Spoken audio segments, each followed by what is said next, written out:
So I want to just talk to you straight about what you want to talk about, okay? About what you don't tell. And I don't think it's just a responsibility on me. I think it's a responsibility on you. I'm not giving nothing up. I ain't giving nothing up that ain't nobody gonna ask me. We gonna have to play the game the right way. You know what I'm saying? You're gonna have to ask questions, and I'm gonna answer them. I'm not just gonna divulge and give up no information. That's how I am. We're gonna have real talk. Let's have real talk. You know, you're gonna have to answer the question. I'm not hearing no confessional. It's a little bit different with me. Priest gotta ask me the question. Now, what I signed on for is that I'm gonna answer the question. I'm gonna answer the question open and honestly. You ask me the question, I'll give you the answer. Yo, this dude right here said he ain't giving up nothing. A priest can't even get his confession. Hey yo, thanks for tuning into The Source, your source for celebrity news. Now, check this out. A whole lot of people in the comment section have asked me, Source, do you know anything about the relationship between Diddy and his mother? And I was like, I don't know. Let me look into it. And when I did, this is what I found out. Diddy's grandmother used to send him to the store to get cigarettes when he was young. And one time he got jacked and he didn't come home with the cigarettes or the money. And his mother was like, listen, don't you dare come back in his house until you bring back that money or the cigarettes. And she was the one who told him, when you're out in those streets, you need to learn how to use your hands to cuff people up. Check this out. Coming up young, I always realized there was a difference between my mother and grandmother and the way they were like raising me. My grandmother would send me to the store to get her cigarettes all the time. This one time a kid came up to me and said if I didn't give him my money, he would beat me up. So I gave him my money. I came back home without the cigarettes. So my mother had told me if I didn't go back and get the money, I couldn't come home. And I left crying. I found a guy that told me he had to give me the money back. And then we had a fight and he kind of beat me up. But I told him I couldn't go home. He beat me up all he wants. I couldn't go home unless I had got the money. That's one thing I remember that was different between my mother and my grandmother. My grandmother would let me come home, but my mother, she was dead serious. I could have stayed out there for days. My mother was, I guess, raising me for the real world. She was always told me if somebody hit me, make sure I hit them back harder. Make sure they never hit me again. Make sure I fucked them up. See, just based on this story, I can tell that Diddy's mom helped to create the monster that we see today. Because telling a kid that he can't come home unless he has that Newport money is not the greatest form of parenting. And teaching a kid to use his hands to solve problems doesn't necessarily prepare that child for the real world. And let's keep this in perspective, because it's not like this was 2024 when a pack of Newports cost like $14, $15, $16, $17. This was like the late 70s, early 80s, when like a pack of Newports only cost like 63 cents. So Diddy's mom sent him back out into them streets to lay hands and also told him, you better not bring your black skinny behind back into this house until you have my 2 quarters, my 1 dime, and my 3 pennies. Yeah, that might not have been the best form of parenting, but Diddy's story does kind of explain why he had no problem telling the kids from making a band that they would lose their record deal and be out of the band if they didn't walk all the way to Manhattan from Brooklyn and bring him back some cheesecake. I told you it's gonna be rough this weekend. I can get a vehicle home, possibly. You could possibly, I'm starving too. You know something? I want me a piece of cheesecake. Do you know where to get the cheesecake spot is at?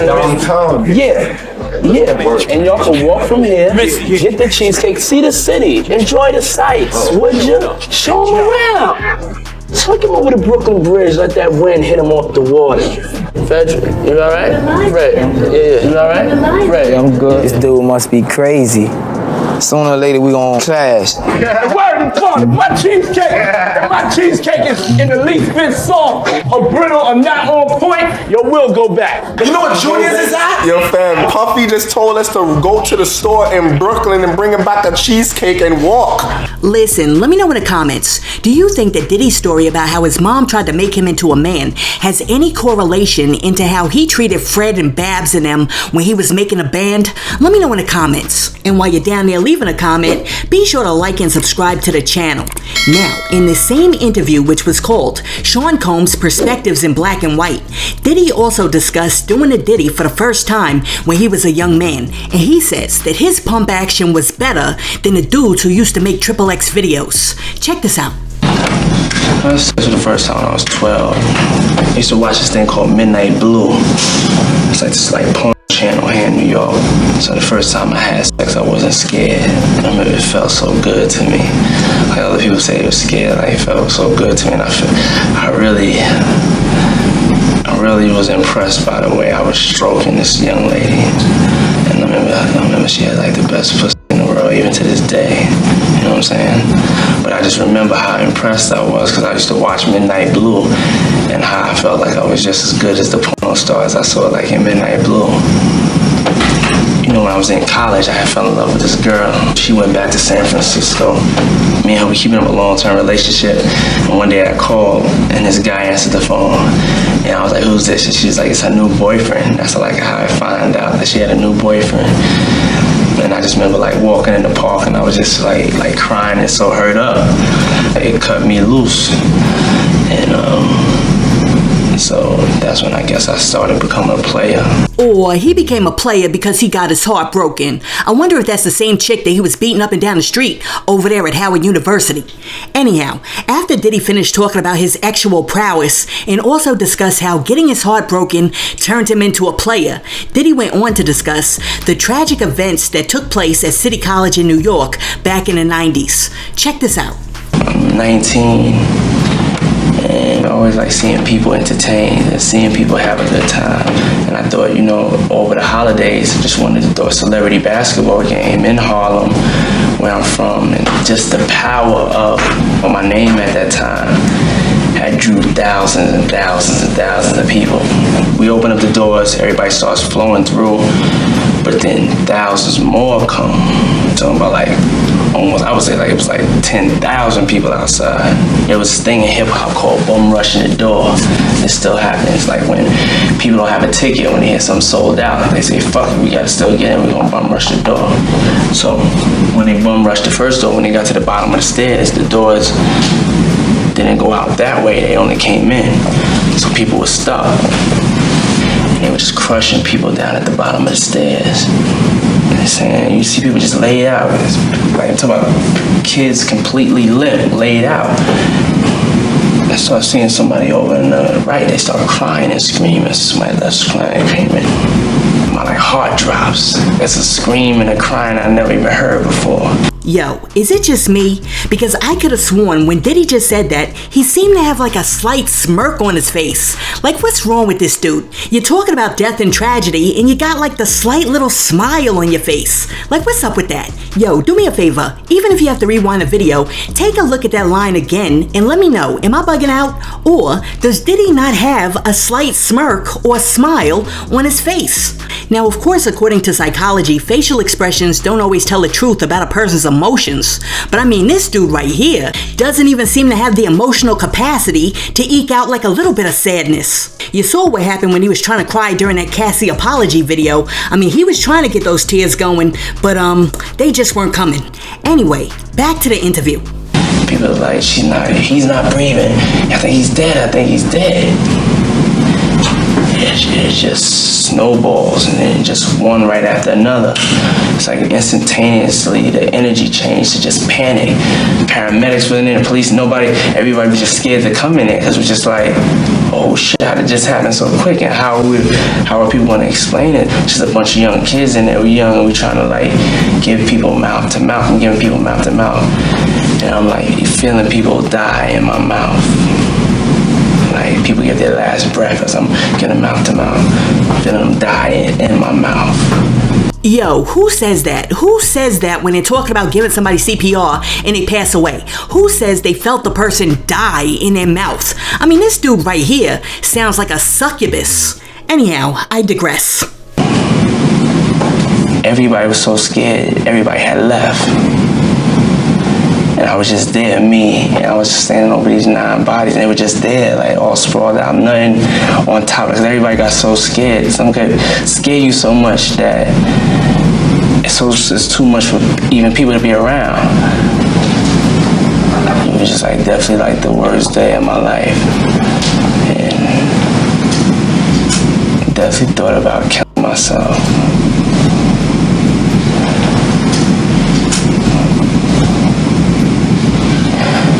That's really how I started to become famous. It was through a tragedy. I remember one time somebody said, like, you're a tragic hero. And I said, what does that mean? And they were like, in Shakespeare, he always has a tragic hero.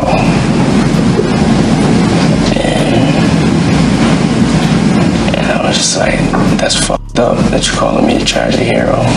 Listen, I was actually at City College the night that stampede happened, and 9 innocent people lost their lives. Well, 10, because Father MC's girlfriend was actually pregnant when she passed away, and it frustrates me that Diddy never takes accountability for the role that he played in the event. It wasn't just something that happened because mad people showed up because his name garnered attention.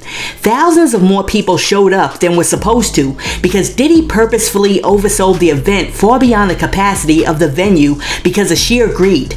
And I know somebody out there is going to be like, Sauce, you wilding out right now because Diddy wouldn't oversell no tickets to no club. He ain't had to do that. Okay, don't take it from me. How about we take it from Garfield from Shy, who actually went to college with Diddy? Oh, so you was up at Howard when Puff was up there? Oh yeah, that's my class. That's who I was there. Like, that's my people. He invented schemes. Like, put it like this: at the end of the semester, when it was time for everybody to go home, everybody taking cabs to the train station to the airport.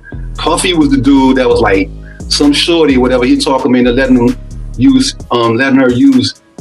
her credit card. He'll rent maybe like 5 or 6 10-passenger vans. He'll price how much the cab will cost to get to the airport, and he'll probably drop the price maybe $3-4 lower than that. He'll get maybe a crew of dudes to drive, promising to pay them maybe like $100. I don't know what. Yeah. And he will be creating his own shuttle service for people going to the airport from Howard, make crazy bank, pay everybody, pay the girl back, and be sitting on dough. And then throw a party where he will oversell pretty much the, like it would be capacity of 100 people, like a venue, St. Augustine Church or something like that. They held 200 people. He would sell like 800 tickets, and all long it would be a long line and at the joint, making people think like, yo, this is the spot to be, and people got make all that money. I ain't never seen somebody that was so good at coming up with a gimmick every single time that worked. Now, just to put some icing on the cake and give you a prime example of how Diddy be lying. You remember how Diddy went on the Breakfast Club and said that he never stole from anybody? If you don't, let me remind you. Direction. If you think that I'm a scumbag that would ever steal anything, my name is Diddy, Sean Combs. I never took nothing from nobody a day in my life. Now, I'm no genius, but I am able to put 2 and 2 together. And my question is this: if you sold 800 tickets to a venue that can only hold 100 people, and only 100 people were able to get in, then didn't you steal money from 700 people? Listen, who is this dude kidding? P. Diddy's been thieving since the beginning. Alright, so after that, P. Diddy goes on to discuss the untimely unaliving of Biggie Smalls, aka the Notorious B.I.G. And he says that Biggie is no longer with us because of the energy of hip-hop. I just know when Biggie died, I know he was scared, you know what I'm saying? I know he was scared because I know he ain't want to die. We never really sat down at a party together. We would go in together, he would do his thing, I would run around, we'd meet up at the end of the night. For some reason that night, me and him had sat together the whole night. He was like, I want you to just sit with me tonight. I don't want you running around, I want you to sit with me tonight. Calm your ass down, Puff, you just sit down, you know. I was real hyper, you know. When I heard the shots go off, I knew that he was gonna die. I just knew that it was already written like that. You know, when I had held him, I just knew that he wasn't gonna be alive. Biggie died because of the result of the energy. I can't say he died because of this person, or he had a beef with Tupac or Suge Knight or this one or that one. It was just the energy of hip hop is so strong.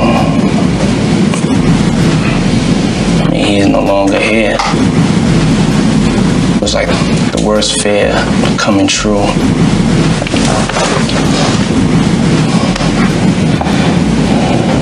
He just wanted to be a rap superstar. He didn't want to hurt nobody. Hold up, let me ask you guys a question, a real question. Because hindsight is 20/20.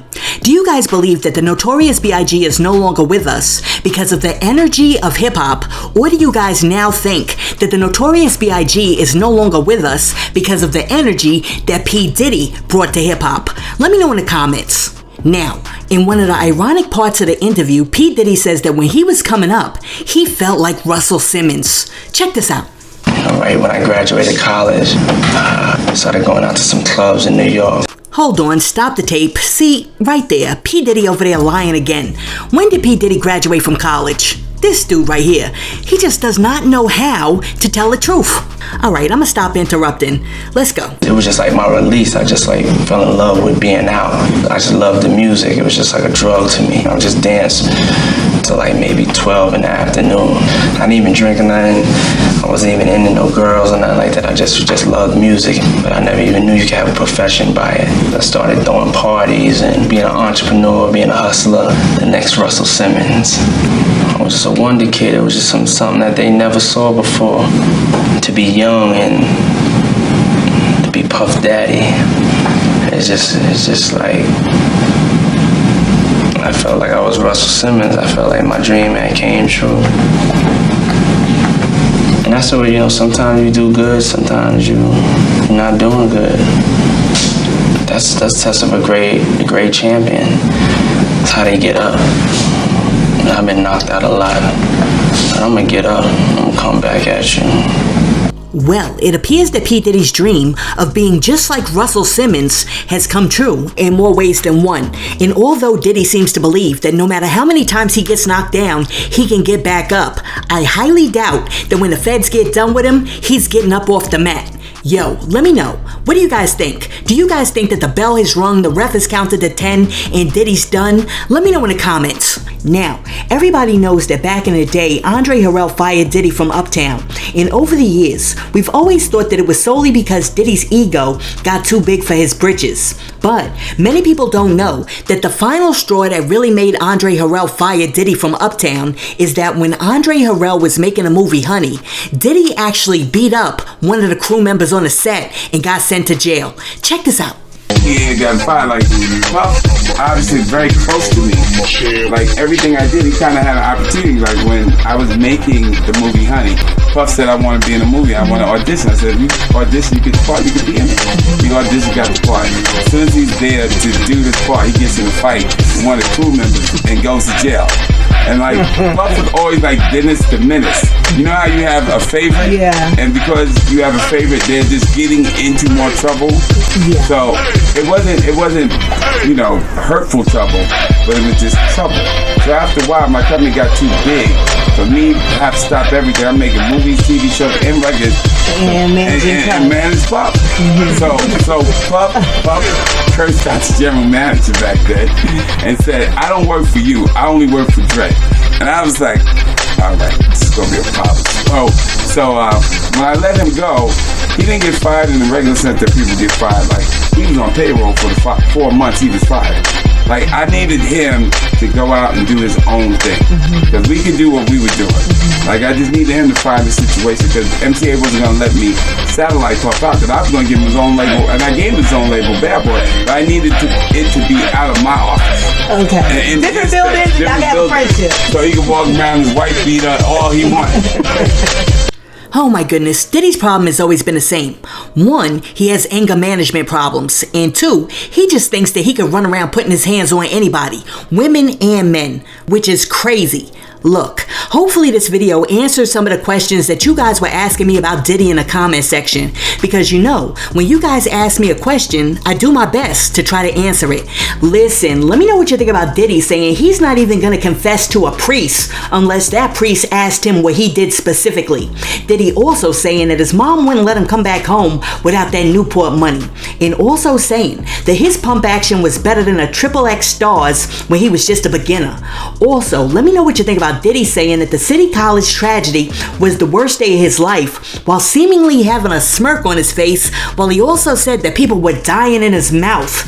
And also, let me know what you think about Diddy saying that one of his childhood dreams was to be just like Uncle Russell Simmons. Let me know what you think about all of that in the comments, and while you're down there leaving a comment, be sure to like and subscribe to the channel and share this video with your friends. Hey yo, thanks for tuning in to Celeb Source, your source for celebrity news. Be sure to like and subscribe to the channel.